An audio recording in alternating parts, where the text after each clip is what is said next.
अम्मा की बात पर मैंने एक झटके से सर उठाकर अम्मा को देखा। कल से मुझे शदीद बुखार था। अम्मा मुझे हकीम से दवा भी लाकर दे चुकी थी, मगर अभी तक मुझे दवा से कोई अफाका नहीं हुआ था। मेरे सर का दर्द कम होने के बजाय बढ़ता जा रहा था। बुखार की वजह से पूरा जिस्म टूट रहा था और अब मेरी तबीयत कल की निस्बत बेहतर थी, मगर अभी भी मुझे कुएं पे जाके पानी भर के लाना मुश्किल लग रहा था। अम्मा को मैंने कहा कि आज मेरी तबीयत ठीक नहीं है, मैं आज नहीं जा सकती।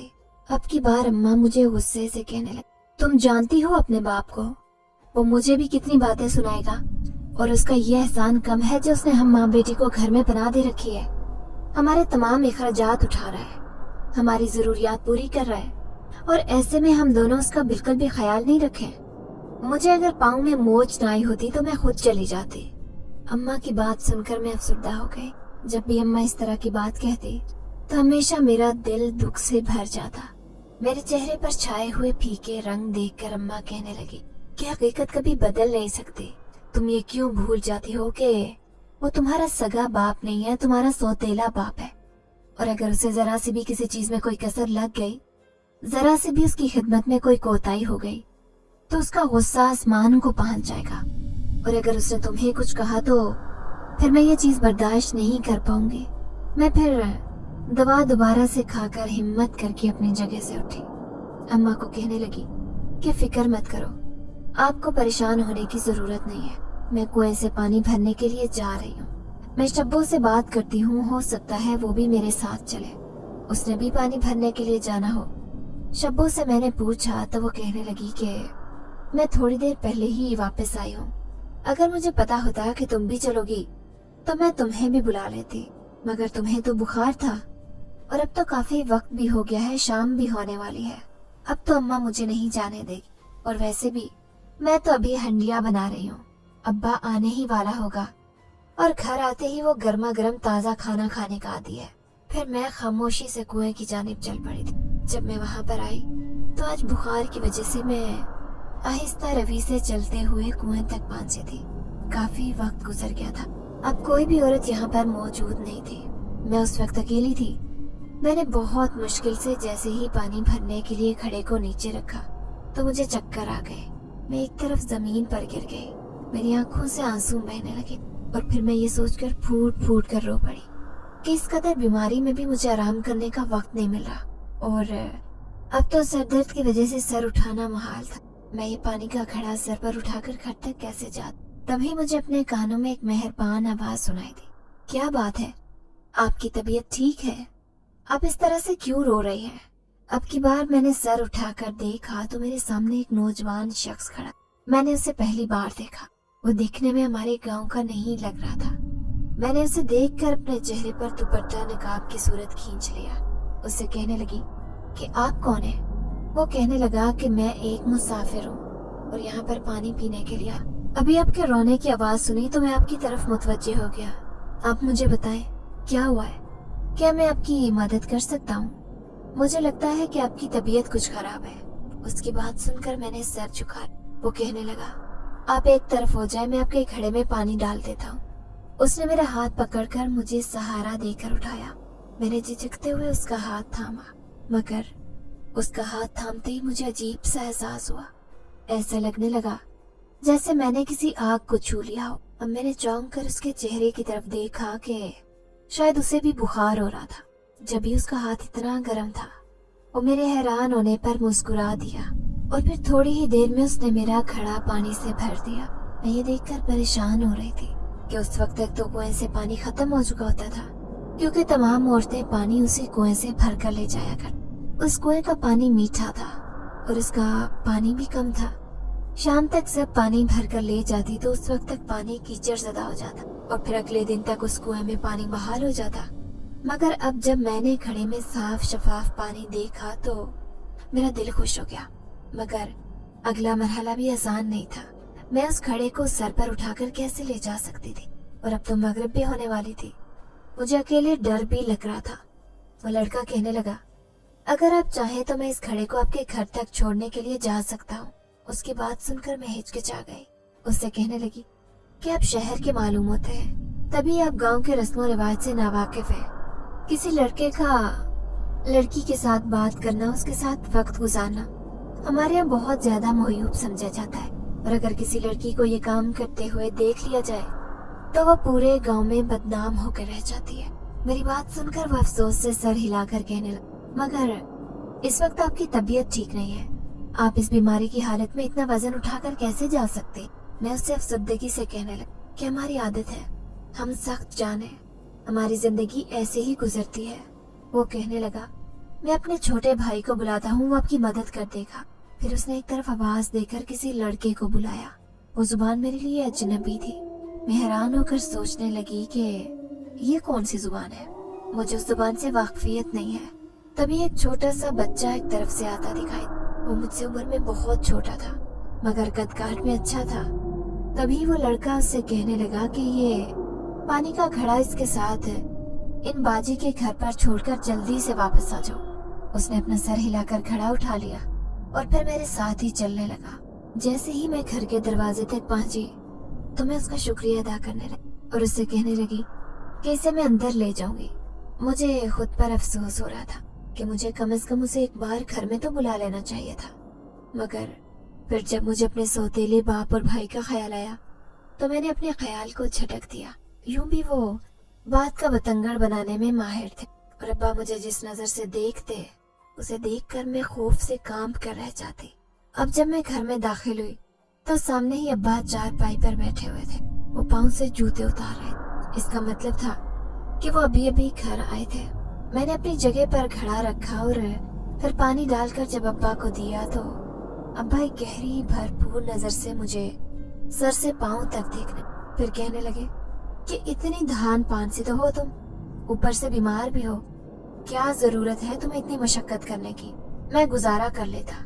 मुझे अब्बा का अंदाज सुनकर देखकर गुस्सा तो बहुत आया, मगर फिर मैं रसोई घर में जब अम्मा के पास गई तो वह कहने लगी कि शुक्र है तुम वक्त पर आ गई।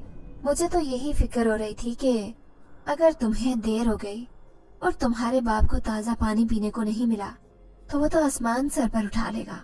मैं फिर से अम्मा को बताकर कमरे में आकर लेट, मुझे चूंकि नकाहत का एहसास हो रहा था इसीलिए मैं आंखें मूंद कर लेट गई थी। पूरी रात सर और कमर दर्द की वजह से मैं जागती रही, मगर अब मेरी आंखें नींद से बोझल हो रही थी। तभी मुझे अपने आसपास किसी की मौजूदगी का एहसास हुआ। अपने चेहरे पर किसी की गरम गरम सांसें मुझे छूने लगी। अब जब मैंने आंखें खोलकर देखा तो अब्बा मेरे ऊपर झुका हुआ था। मैं जोरदार अंदाज में चीख कर पीछे हट गई। अब्बा को कहने लगी कि ये क्या तरीका है, अब यहाँ पर आप क्या कर रहे हैं। अब्बा मेरा अंदाज देखकर गड़बड़ा गए। अम्मा भी मेरे चिल्लाने की आवाज सुनकर मेरे कमरे में आ गए और कहने लगी क्या हुआ है।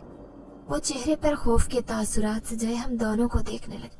इससे पहले कि मैं कुछ कहती अब्बा कहने लगा कि मैं इसकी तबीयत के बारे में पूछने के लिए आया था कि अगर इसे अभी भी बुखार है तो मैं इसे हकीम साहब के पास ले जाऊं, मगर ये सो रही थी। अचानक से मुझे देखकर डर गई। अब्बा अपनी बात कहकर खुद ही हंसने लगा। अम्मी ने गहरी नजर मुझ पर डाली और अब्बा के कमरे में जाने के बाद मुझे कहने लगे कि सच सच बताओ क्या हुआ है। तब मैंने अम्मा को भी ये कहकर टाल दिया कि मैं नींद से एकदम उठने की वजह से डर गई थी, मगर जो कुछ मैं अब्बा के बारे में सोच रही थी वो मैं अम्मा को शायद मर के भी नहीं बता सकती थी। उनकी मेरे लिए बदलती हुई नजर, मुझे बहाने बहाने से छूना, मेरे करीब होने की कोशिश करना और जुबानी जुमले, ये सब मुझे झंझलाहट और कोफ्त में मुब्तला कर। मगर चूंकि मेरे पास किसी बात का कोई सबूत नहीं था इसीलिए मैं अम्मा से या किसी और से इस बारे में कोई भी जिक्र नहीं कर सकती थी। फिर अम्मा काफी देर तक मुझे देखती रही।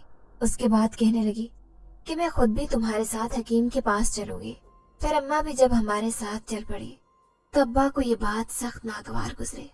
वो कहने लगे कि मैं इसे हकीम के पास लेकर तो जा रहा था, लगता है तुम्हें मुझ पर एतबार नहीं है। अम्मा गड़बड़ा कर कहने लगी कि कैसी बातें कर रहे हैं आप, अगर आप पर एतबार नहीं है तो फिर किस पर है। मेरे लिए तो आप ही सब कुछ है, आप इस तरह की बातें मत किया करें, मुझे अच्छा नहीं लगता।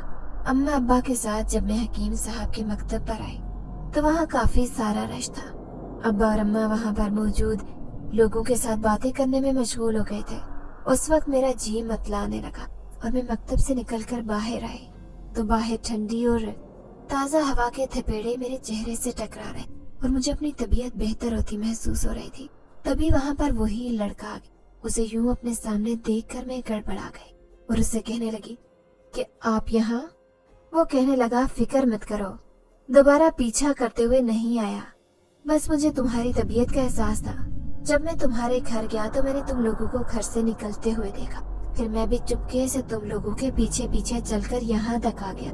मैं तुम्हें ये दवा देने आया, इसे इस्तेमाल करो, तुम बिल्कुल ठीक हो जाओगी। मैंने उसके हाथ से वो खाकी पुड़िया ले ली जिसमें कोई सफूफ था।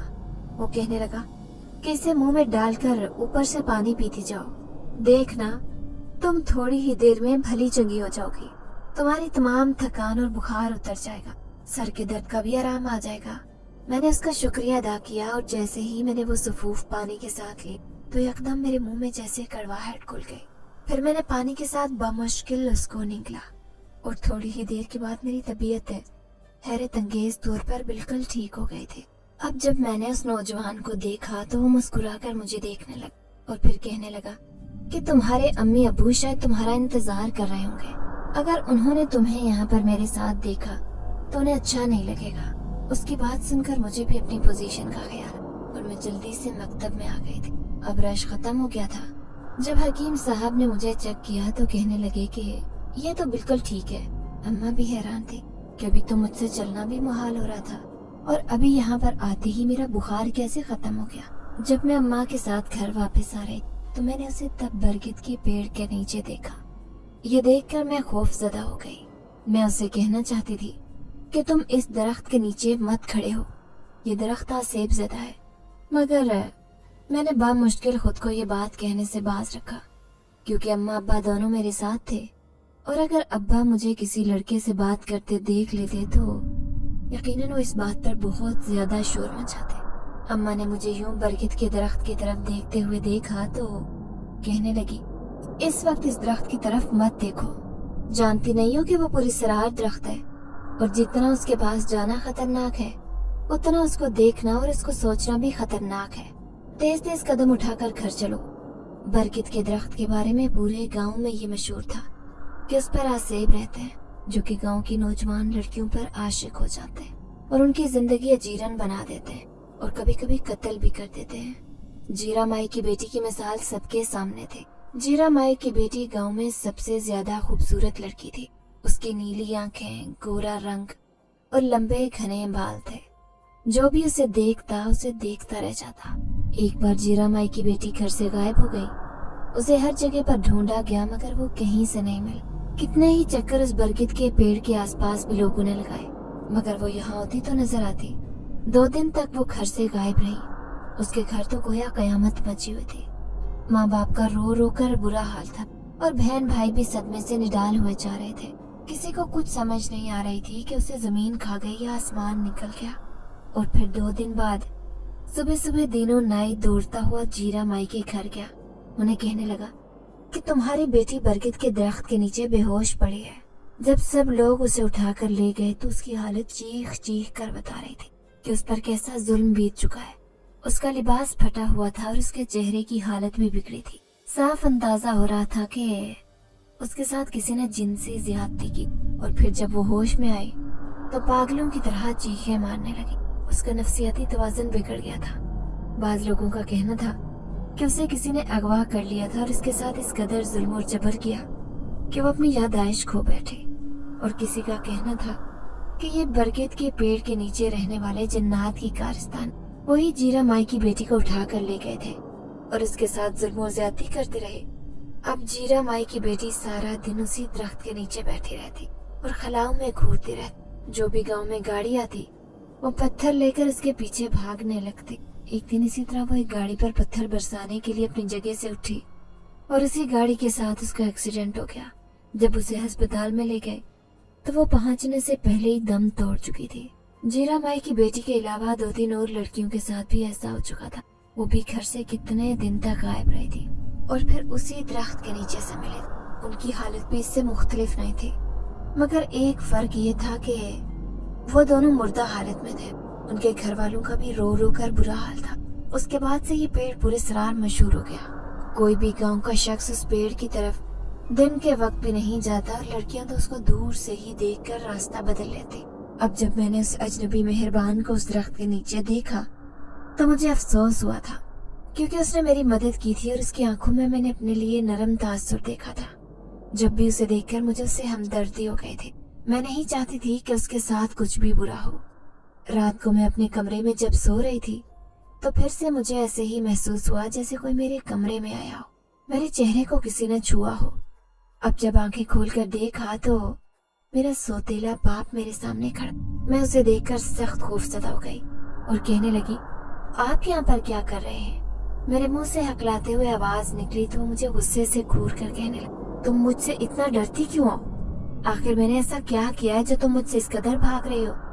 तब मैंने अब्बा को कहा कि आप जो कुछ भी कर रहे हैं, मुझे हरासा करने की कोशिश कर रहे हैं, मैं ये सब अम्मा को बता दूंगी। वो जोर से कहका लगाकर हंस पड़े कि तुम अपनी माँ को कुछ भी नहीं बता सकती और ना ही वो तुम्हारी बात पर यकीन करेगी। अगर यकीन कर भी लिया तो क्या मेरा बिगाड़ लेगी? तुम दोनों माँ बेटी मेरी ही मोहताज हो, मेरे घर में रह रही हो, मेरे टुकड़ों पर पल रही हो। अगर तुम मेरे मुकाबले आ जाओगी तो तुम जानती हो कि मैं क्या कर सकता हूँ। तुम लोगों को इस घर से निकाल दूंगा, तब तुम लोगों का कोई ठिकाना नहीं होगा। तुम्हारा वो मामू अपने बीवी बच्चों को मुश्किल से खाना खिलाता है, वो तुम लोगों की कहाँ से मदद करेगा? कहाँ से अपने घर में बना देगा? अब्बा की बातें सुनकर मैं फूट फूट कर रो पड़ी। उससे कहने लगी, क्या आपको खुदा का खौफ नहीं है? मैं एक यतीम लड़की हूँ, मेरे सर से मेरे बाप का साया उठ गया है, तो इसका ये मतलब नहीं है कि आप मुझे मुफ्त का माल समझने लगे। आप तो इस घर में मुझे बेटी बनाकर लाए थे, तो अब आपकी मेरे लिए नीयत और नजर कैसे बदल गई है? तब बाहर से अम्मी की आवाज सुनाई दी। अब्बा को आवाज देकर कहने लगी कि फौरन कमरे से बाहर आए। मुझे मालूम हो गई है आपकी असलियत, कि आप मेरी बेटी को हरासा कर रहे हैं, इस पर आपकी बुरी नजर है। ये सुनकर अब्बा गड़बड़ा गए और फौरन कमरे से निकले। मैंने कमरे के दरवाजे को अंदर से कुंडी लगा दी और बिस्तर पर लेट गई। अब मैं फूट फूट कर रो पड़ी थी। ये शुक्र था कि अम्मा को खुद ही सब कुछ मालूम हो गया था, वरना मैं तो अम्मा को ये बात बताने की हिम्मत ही नहीं कर रही थी। आज से कुछ साल पहले तक जब कुछ जिंदगी में सब बिल्कुल ठीक जा रहा था, मैं उस वक्त 10 साल की थी, जब मैं अम्मी अब्बू के साथ घर में खुशो खुरम जिंदगी गुजार रही थी। अम्मी अब्बू दोनों ही मुझसे बहुत प्यार करते और मेरे मुंह से निकलने से पहले हर बात को पूरा करना गोया फर्ज समझते। मगर फिर अचानक से अब्बू को ना जाने क्या हुआ कि वो बीमार रहने लगे। वो जितना अपना इलाज करवाने की कोशिश करते, दवाएं जैसे उन पर उतना ही उल्टा असर कर रही थी। दिन ब दिन उनकी सेहत गिरती जा रही थी और वो इस कदर निढाल रहने लगे कि अम्मी भी हर वक्त रोने लगी और उन्हें कहने लगी कि आप डॉक्टर के पास जाएं, उनसे पूछें कि आपको क्या बीमारी है, आप अपना इलाज मुकम्मल करवाएं। जब अब्बा ने अपने टेस्ट करवाए तो मालूम हुआ कि अब्बा को ब्लड कैंसर है। ये सुनकर तो अम्मी हाथ पांव छोड़ गई। वो कहने लगी कि कुछ भी करके आप अपना इलाज करवाएं। इस सब में अम्मी का जेवर, घर, गाड़ी सब कुछ बिक गया था। हम किराए के घर में आकर एक एक चीज बेचकर अम्मी ने अब्बू का इलाज करवाने की हर मुमकिन कोशिश की। पैसा पानी की तरह बहा दिया। अब्बू मुसलसल मना करते रहे। अम्मी को कहने लगे कि तुम्हें ये सब कुछ नहीं करना चाहिए, तुम्हें घर नहीं बेचना चाहिए। अब बताओ, हम लोग किराए पर आ गए हैं, अगर मुझे कुछ हो गया तो तुम दोनों माँ बेटी का क्या होगा? मैं अब चैन से मर भी नहीं सकूंगा। अम्मी ने उनके मुंह पर हाथ रख दिया और उन्हें कहने लगी कि अल्लाह आपको लंबी जिंदगी दे, आप इस तरह की बातें मत करें। अगर आप ऐसा करेंगे तो मेरा क्या होगा? मैं आपके बगैर मर जाऊंगी। आपके बगैर जिंदगी गुजारने का मैं तसव्वुर भी नहीं कर सकती। अब्बू कहने लगे कि जिंदगी और मौत तो अल्लाह के हाथ में है और एक न एक दिन तो हर इंसान को इस दुनिया से जाना है। तुम फिक्र मत करो, बल्कि मुझसे वादा करो कि तुम मेरी बेटी का ख्याल रखोगी और उसे कोई तकलीफ नहीं होने दोगी। उसके बाद अब्बू कुछ दिन जिंदा रहे और फिर लाख दवाएं भी अब्बू को वापस नहीं ला सकी थी। वो हम लोगों को रोता छोड़कर चले गए। अब्बू की मौत के बाद हम पर भी जमाने के सितम का एहसास हुआ। ये दुनिया किस कदर जालिम और मतलब परस्त है। वो लोग जो अब्बू की जिंदगी में हमारे आगे पीछे फिरते थे, हमसे मोहब्बत जताते थे, अब उन सब लोगों ने हमसे आंखें फेर ली थी, ये सोचकर कि कहीं हम उनसे मदद न मांग लें या हम उनके सर पर मुसल्लत न हो जाएं। सबको पता था कि हम माँ बेटी अब बुरे हालों में आ चुकी हैं। हमारे पास रहने के लिए घर नहीं है, और पैसा जो था वो अब्बू की बीमारी पर लग चुका था। अब हम दोनों खाली हाथ हो गए थे कि जब हम मामू के घर आए तो मामू का रवैया तो हमारे साथ अच्छा था। वो हमें दिलासा भी देते और अच्छे वक्त आने की तसल्ली भी देते, मगर मामी का रवैया बहुत बुरा था। दिन ब दिन अम्मी के साथ उनका रवैया खराब से खराब तर होता जा रहा था। वो अम्मी से लड़ाई करने का कोई मौका हाथ से नहीं जाने देती। अम्मी उनकी बातें सुनकर खामोश हो जाती और जो भी मामी कहती उन्हें पलटकर जवाब नहीं देती। अम्मी जानती थी कि अब उनके सर पर शोहर का सहारा नहीं है। अब वो जमाने की बातें सुनने के लिए इस दुनिया में अकेली रह गई हैं। मगर जब मामी मेरे साथ ज्यादती करती तो मुझसे घर के काम करवाती और मुझे बात बात पर मारती, तो ये सब अम्मी की बर्दाश्त से बाहर था। और फिर उन्होंने मामू को साफ कह दिया कि अपनी बीवी को बोलो कि वो मेरी बेटी के साथ अपना रवैया अच्छा रखे। वो मेरे साथ जो भी करती है, जो भी तकलीफ पहुंचाती है, मैंने कभी उसकी शिकायत नहीं की। मैंने हर चीज को अपना नसीब समझकर कबूल कर लिया, मगर मैं अपनी बेटी के साथ जुल्म बर्दाश्त नहीं कर सकती।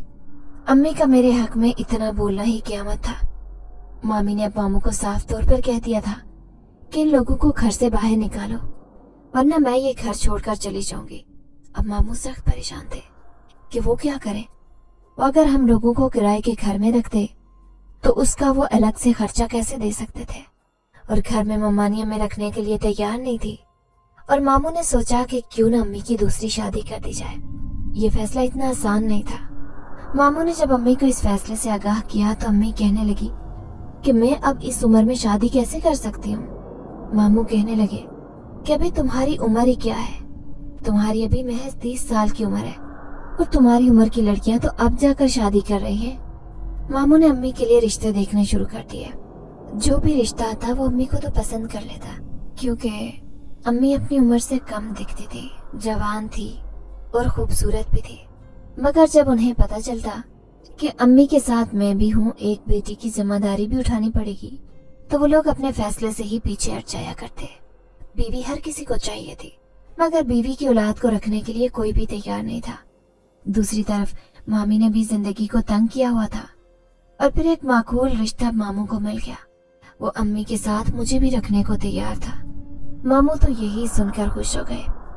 उन्होंने फिर ज्यादा छानबीन करना मुनासिब नहीं समझा।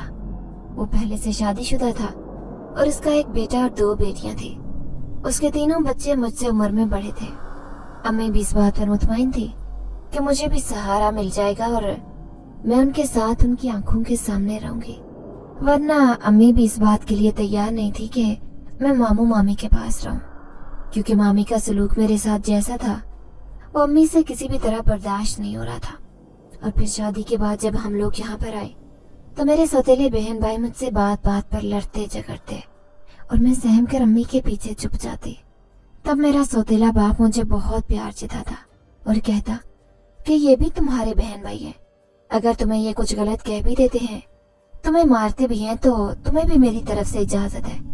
तुम्हें भी इनसे डरने की कोई जरूरत नहीं। अगर तुम्हें कोई कुछ कहता है तो मुझे बताओ। अब्बा मेरे लिए बहुत सारी चीजें ले आते, जो वो अपने बच्चों के लिए लाते मुझे भी दिलाते, मगर इसके बावजूद ना जाने क्यों मुझे उनसे खौफ आता। उनका मुझे प्यार करना, मेरा ख्याल रखना मुझे बिल्कुल अच्छा नहीं लगता।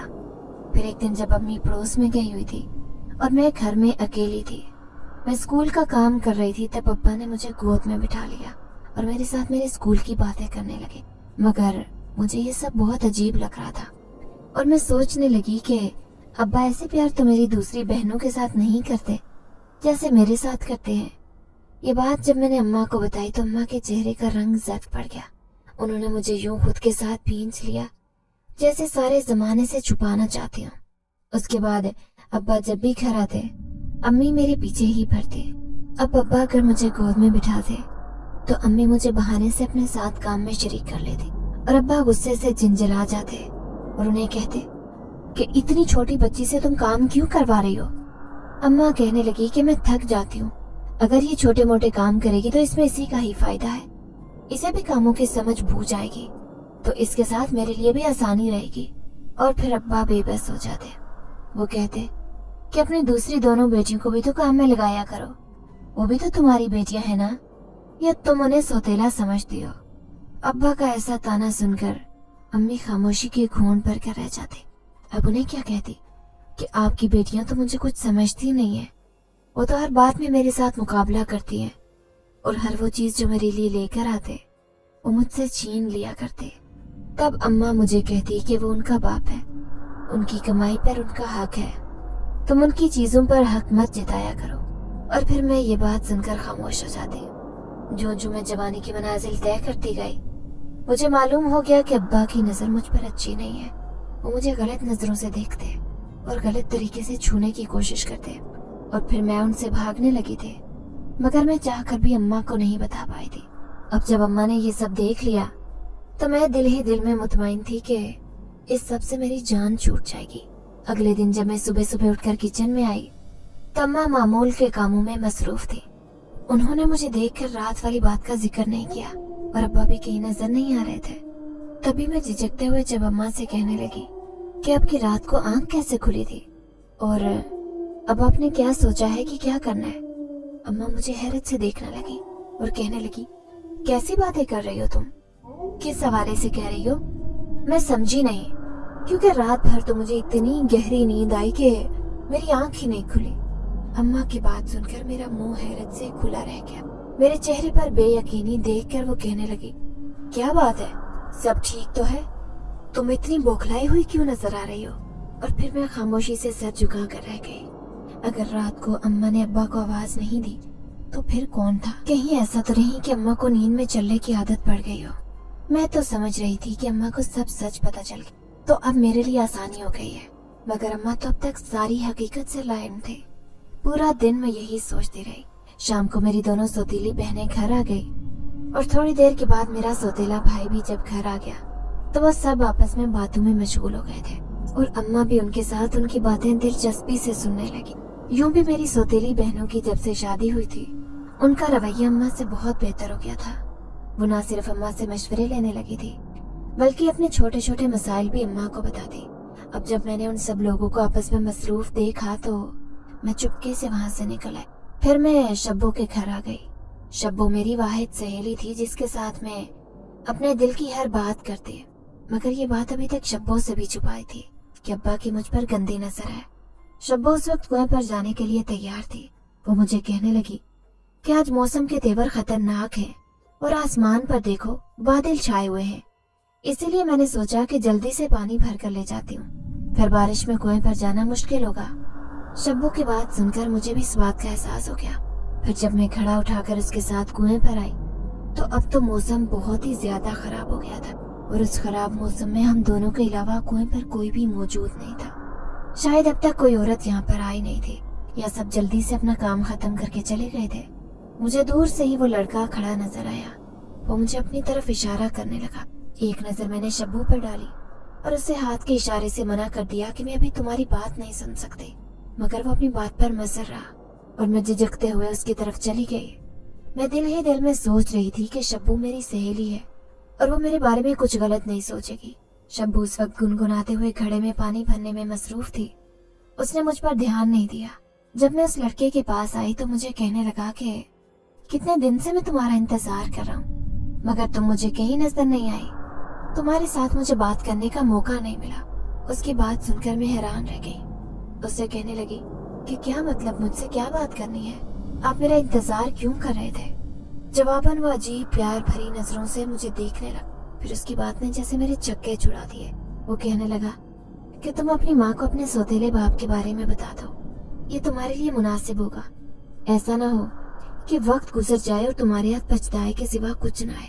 उसकी बात सुनकर मेरा मुंह खुले का खुला रह गया। आप ये बात कैसे जानते हैं? मेरी कांपती हुई आवाज निकली तो वो हंस पड़ा और कहने लगा कि इस सब को छोड़ो, जैसा मैं तुम्हें कह रहा हूँ वैसा करो। मेरी बात पर अमल करोगी तो फायदे में रहोगे। अभी अपनी माँ को ये सब कुछ बता दो। तभी मुझे अपनी सहेली की आवाज सुनाई दी। मैं उसे कहने लगी कि इस वक्त मेरी सहेली वहां पर मौजूद है, मैं तुमसे बाद में बात करूंगी। अब जब मैं शब्बू के पास आई तो वो मुझे कहने लगी कि तुम कहीं पागल वागल तो नहीं हो गई हो? ये तुमने दरख्तों के साथ कब से बातें करनी शुरू कर दी हैं? उसकी बात सुनकर मैं हैरान रह गई। मैं सोच रही थी कि वो मुझसे उस लड़के के बारे में सवाल करेगी तो मैं उसे क्या जवाब दूंगी, मगर उसकी बात ने तो मुझे परेशान कर दिया था। तब मैं झिझकते हुए उसे कहने लगी کہ میں اس لڑکے سے بات کر رہی تھی. کچھ دن پہلے اس نے میری مدد کی تھی. میرا اتنا کہنا تھا کہ شبو زوردار کہکا لگا کر ہنس پڑی اور کہنے لگی, اب تمہارے خوابوں کا شہزادہ تمہیں مجسم صورت میں نظر آنے لگا ہے. تم تو بالکل ہی پاگل ہو گئی ہو. یہ جو تم کہانیوں والی کتابیں پڑھتی رہتی ہو نا, ان کہانیوں نے تمہارا دماغ خراب کیا ہے اور تمہیں یہ سب حقیقت میں نظر آنے لگا ہے. اسی لیے میں تمہیں منع کرتی تھی, مگر تم میری بات نہیں مانتی تھی. اب شبو کا لیکچر شروع ہو گیا تھا اور میں حیرت سے منہ کھولے اس کے ساتھ چلتی جا رہی تھی. سوچ رہی تھی کہ وہ لڑکا تو ابھی تک اسی جگہ پر موجود ہے اور ابھی تک وہ مجھ سے میٹھی میٹھی نگاہوں سے دیکھ رہا ہے, اور شبو کہہ رہی ہے کہ وہاں پر کوئی نہیں ہے. اب جب میں نے پلٹ کر دیکھا تو وہ وہیں پر تھا اور مجھے عجیب انداز میں دیکھ کر ہنس رہا تھا. میرا تو خوف کے مارے برا حال تھا. وہ لڑکا شبو کو کیوں نہیں نظر آ رہا تھا؟ کیا واقعی وہ میرا خیال تھا؟ مگر خیال اتنا طاقتور کیسے ہو سکتا ہے؟ اور اس دن تو اس نے میری مدد بھی کی تھی اور مجھے بخار کے لیے اس نے وہ پڑیا بھی دی تھی جس کو پیتے ہی میں بالکل ٹھیک ہو گئی تھی. تبھی میرے ذہن میں برگد کے پیڑ والا قصہ گھوم گیا. میں سوچنے لگی کہ کہیں ایسا تو نہیں کہ یہ بھی کوئی جن ہو جو صرف مجھے نظر آ رہا ہو. یہ جن نہیں ہوگا, ورنہ ابا والی بات اسے کیسے معلوم؟ یہ بات تو میں نے اپنے آپ سے بھی چھپائی تھی. مجھے اپنی عزت جان سے بڑھ کر عزیز تھی, مگر یہ بات وہ لڑکا کیسے جان گیا تھا؟ اس کا مطلب یہی تھا جو میں سمجھ رہی تھی. اب جب میں گھر آئی تو سب لوگ ایک کمرے میں موجود تھے کیونکہ بارش شروع ہو چکی تھی. اب مجھے دیکھ کر سوتیلا باپ کہنے لگا کہ تمہارا کتنی دیر سے میں انتظار کر رہا ہوں. یہ دیکھو, میں گرما گرم جلیبیاں لایا ہوں اور تمہارے حصے کے لیے بھی میں نے رکھ دیے ہیں. میرے علاوہ کسی کو بھی تمہارا احساس نہیں ہے, تمہاری اپنی ماں کو بھی نہیں. یہ سن کر اماں ابا کی محبت پر مسکرا دی اور میں غصے سے کہنے لگی کہ میرا جلیبیاں کھانے کا دل نہیں چاہ رہا, آپ خود کھا لیں. میری بے رخی پر جہاں ابا حیران رہ گیا, وہیں پر اماں بھی پریشان ہو گئی کہ وہ میری اس گستاخی پر غصہ نہ کر جائے. مگر ابا مبہم سے انداز میں مسکرا دیے. اور آج رات میں نے سوچا کہ سونے سے پہلے میں اپنا دروازہ اچھے سے بند کر لوں. اس وقت رسالہ پڑھ رہی تھی. میں کہانی پڑھتے پڑھتے میں وہیں پر سو گئی جب ایک عجیب سے احساس سے میری آنکھ کھلے. میرے چہرے پر ایک لمس تھا. میں نے آنکھیں کھول کر دیکھا تو میرے سامنے ابا کھڑا تھا. اس نے میرے منہ پر ہاتھ رکھا تھا اور آنکھوں میں عجیب سے تاثرات لیے مجھے دیکھ رہا تھا. مجھ سے کہنے لگا کہ ہمیشہ سے میری تم پر نظر ہے, مگر تم ہمیشہ ہی میرے ہاتھ سے نکل جاتی ہو. مگر آج میں تمہیں نہیں چھوڑوں گا. آج میں نے پکا انتظام کر دیا ہے. تمہاری ماں کو میں نے نیند کی دوا دے دی ہے, وہ صبح سے پہلے نہیں اٹھے گی, اور اب میں تمہاری بدتمیزیوں کا جواب اچھے سے دوں گا. ابا کے تیور خطرناک لگ رہے تھے. اگر میں چلاتی بھی تو کسی نے میری آواز نہیں سننی تھی. اماں کو ابا نے نیند کی گولیاں دے دی تھی اور بھائی ویسے بھی بے خبر سوتا تھا. اس کے سر پر اگر کوئی ڈھول بھی بجاتا رہتا تو اس کی آنکھ نہیں کھلتی. یوں بھی خوف سے اس وقت میرے منہ سے ہلکی سی آواز بھی نہیں نکل رہی تھی. مجھے اپنی عزت ہاتھوں سے جاتے محسوس ہونے لگی. ایسے لگ رہا تھا جیسے ابا کے وجود میں کسی شیطان نے بسیرا کر لیا ہو. اس کا چہرہ مجھے شیطان سے مشابہ لگ رہا تھا. تبھی دروازے پر میری نظر پڑی تو میری جان میں جان آ گئی. اماں دروازے کے بیچوں بیچ کھڑی تھی, جو آنکھوں میں بے یقینی لیے ہم دونوں کو دیکھ رہی تھی. ابا پر وہ چیل کی طرح جپٹ پڑی اور پھر مجھے خود میں چھپا لیا. تم میری بچی کے ساتھ کیا کرنے جا رہے تھے؟ میری معصوم یتیم بچی, تمہیں شرم نہیں آئی اس پر بری نظر ڈالتے؟ ابا کا صدمے کے مارے برا حال تھا. اس نے خود اماں کو نیند کی دوا دی تھی تو اماں کی آنکھ کیسے کھل گئی؟ ابا غصے سے دندناتا ہوا کمرے سے چلا گیا تو اماں نے آگے بڑھ کر دروازہ اندر سے بند کر لیا اور مجھے اپنے ساتھ لگا لیا. اماں سے جب میں نے یہ بات پوچھی کہ آپ کی آنکھ کیسے کھلی تو اماں کہنے لگی کہ میں تو دودھ کا گلاس پی کر سوئی تھی, مگر آج تو مجھے نیند بالکل نہیں آ رہی تھی. اچانک عجیب سی بے چینی کا احساس ہوا. ایسا لگ رہا تھا جیسے انہونی ہونے والی ہے, اور اب مجھے سمجھ آیا کہ مجھے ایسا کیوں محسوس ہو رہا تھا. اماں کو میں نے کہہ دیا کہ میں یہاں پر نہیں رہ سکتی, مجھے ابا کے ارادے ٹھیک نہیں لگ رہے. تو وہ کہنے لگی کہ اب میں تمہیں یہاں پر نہیں رکھوں گی, میں اپنے بھائی کی منتیں کر لوں گی. میں اس سے کہوں گی کہ میری بچی کو اپنے گھر میں پناہ دے دو جب تک میں اس کے لیے کسی رشتے کا بندوبست نہیں کر لیتی. پھر صبح ہوتے ہی اماں مجھے لے کر ماموں کے گھر آ گئی. مامی کو ساری بات سے لا علم رکھا گیا تھا. ماموں کو امی نے ساری حقیقت بتا دی تو ماموں کہنے لگے کہ میں سوچ بھی نہیں سکتا تھا کہ वो घटिया शख्स ऐसा भी कर सकता है। अम्मा कहने लगी कि मेरी बच्ची के लिए अच्छा सा रिश्ता देखो, उसकी जल्द अज जल्द शादी कर दो। जब ये अपने घर की हो जाएगी तब फिर मैं भी सुख का सांस ले सकूंगी।